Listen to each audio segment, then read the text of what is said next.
नमस्कार दोस्तों, आज हम बात करेंगे बिहार विधानसभा चुनाव 2025 की। एक ऐसा चुनाव जो अभी से देश की राजनीति का केंद्र बन गया। बिहार जो हमेशा से राजनीतिक हलचल का गढ़ रहा है, इस बार भी चर्चाओं के तूफान में है। लेकिन इस बार हालात कुछ अलग हैं। एक तरफ भाजपा के अंदर सीट बंटवारे को लेकर गहमा-गहमी, तो दूसरी तरफ बिहार की बाढ़ ने जनता की जिंदगी को डुबो दिया है। राजनीतिक दल चुनावी रणनीतियों में व्यस्त हैं, लेकिन जमीनी मुद्दों को कहीं ज्यादा गंभीरता नहीं मिली। बिहार की राजनीति हमेशा से जातीय समीकरण, विकास के वादों और गठबंधन की जटिलता से घिरी रही है। 2025 का चुनाव कोई अपवाद नहीं, सवाल वही है, क्या विकास बनेगा या असली मुद्दा जाति और गठबंधन की सियासत फिर बाजी मार लेगी। पिछले कुछ सालों में बिहार ने कई उतार चढ़ाव देखे हैं। गठबंधन बने, टूटे, मुख्यमंत्री बदले और जनता हर बार एक नई उम्मीद लेकर वोट डालती रही। लेकिन इस बार चुनावी हवा कुछ और ही कह रही है।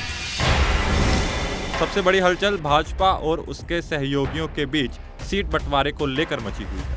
भाजपा ने हाल ही में अपनी पहली उम्मीदवार सूची जारी की, जिसमें 71 नाम शामिल थे। इस सूची के बाहर कई पुराने चेहरे रह गए और यही बात विवाद की वजह बन गई। सहयोगी दल जैसे जेडीयू और एलजेपी, इन्होंने ओपनली नाराजगी जताई। जेडीयू का कहना है कि भाजपा ने कुछ सीटों पर उनकी सहमति के बिना उम्मीदवार उतार दिए। वही भाजपा ने सफाई दी कि सब कुछ आपसी सहमति से हुआ है और गठबंधन पांडवों की तरह मजबूत है। लेकिन अंदर की बातें कुछ और ही कहती हैं। उपेंद्र कुशवाहा की पार्टी आरएलएम और जीतन राम मांझी की एचएएम भी अपनी अपनी नाराजगी जाहिर कर चुकी है। आरएलएम ने तो साफ कह दिया कि एनडीए में सब कुछ ठीक नहीं चल रहा। This time nothing is well in NDA. केंद्रीय नेतृत्व को दखल देना पड़ा। अमित शाह खुद पटना पहुंचे ताकि मतभेदों को सुलझाया जा सके।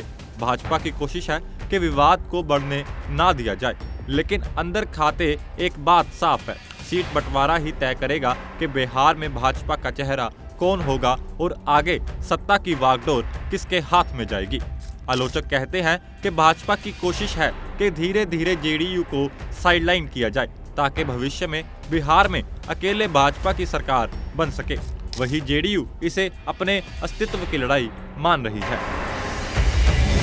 उधर विपक्ष यानी महागठबंधन या इंडिया ब्लॉक भी चुप नहीं बैठा। आरजेडी, कांग्रेस और लेफ्ट पार्टियां मिलकर भाजपा के अंदरूनी झगड़ों को जनता के बीच बड़ा मुद्दा बनाने में जुटी हुई है। तेजस्वी यादव लगातार भाजपा पर हमला कर रहे हैं कि उनके पास बिहार के लिए कोई ठोस योजना नहीं, सिर्फ सत्ता की भूख है। विपक्षी दल यह कह रहे हैं कि भाजपा और उसके साथी दल जनता की समस्याएं से दूर हैं और यही उनका सबसे बड़ा चुनावी मुद्दा बनने वाला है। लेकिन बिहार की असली चिंता राजनीति नहीं बल्कि बाढ़ है। राज्य में कई जिलों में भारी वर्षा के बाद स्थिति बेहद गंभीर हो चुकी है। कोसी और महानंदा जैसी नदियां उफान पर हैं। कोसी के बीरपुर बैराज के सारे गेट खोल दिए गए, जिससे सुपौल, मधेपुरा और सहरसा जिले में पूरी तरह जलमग्न हो गया। कई गांवों में घर, सड़कें और बिजली सब ठप हो गई हैं। बाढ़ में अब तक दर्जनों लोगों की मौत हो चुकी है और हजारों परिवार विस्थापित हो चुके हैं। रोहतास, मितहारी, गोपालगंज जैसे इलाकों में राहत कार्य जारी है, लेकिन जनता का गुस्सा भी बढ़ रहा है। ऐसे में बाढ़ का मुद्दा चुनावी राजनीति का अहम हिस्सा बन गया। लोग सवाल कर रहे हैं कि हर साल यही हाल क्यों होता है, क्यों कोई स्थायी समाधान नहीं बनता। क्या यह सिर्फ चुनावी वादों में सीमित रहेगा या इस बार कोई ठोस नीति बनेगी? अब सवाल ये है कि इन सभी परिस्थितियों में जनता किसे चुनेगी। भाजपा के लिए चुनौती है कि वह अपने अंदरूनी विवादों को शांत करे और बाढ़ प्रभावित इलाकों में तेजी से राहत पहुंचाए।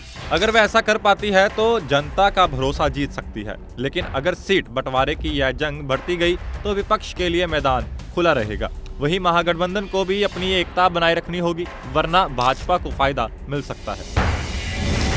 इस बार का चुनाव सिर्फ राजनीतिक नहीं, भावनात्मक भी है। लोग अपनी पीड़ा, अपने नुकसान और अपनी उम्मीदों के साथ मतदान करने जाएंगे। नौजवान रोजगार मांगेंगे, किसान मुआवजा, महिला सुरक्षा और बाढ़ पीड़ित राहत। यही असली मुद्दे हैं जिन पर जनता वोट देगी। बिहार 2025 चुनाव में नदियां भी उफान पर हैं और सियासत भी। भाजपा के भीतर दरारें हैं, सहयोगी दल असहज हैं और जनता परेशान है। अगले कुछ हफ्तों में तस्वीर साफ होगी कि क्या भाजपा अपने साथियों को साथ रख पाएगी, क्या विपक्ष एकजुट हो पाएगा और क्या बिहार को इस बार कोई ऐसा नेता मिलेगा जो सिर्फ वादे नहीं बदलाव लेकर आएगा। अंत में यही कहा जा सकता है कि बिहार का ये चुनाव सिर्फ सत्ता का नहीं, विश्वास और व्यवस्था की परीक्षा भी है। जब नदियां उफान पर हो और राजनीति भी बहाव में हो तो सबसे जरूरी होता है जनता की आवाज सुनना, और यही आवाज तय करेगी कि 2025 में बिहार का रास्ता किस दिशा में जाएगा।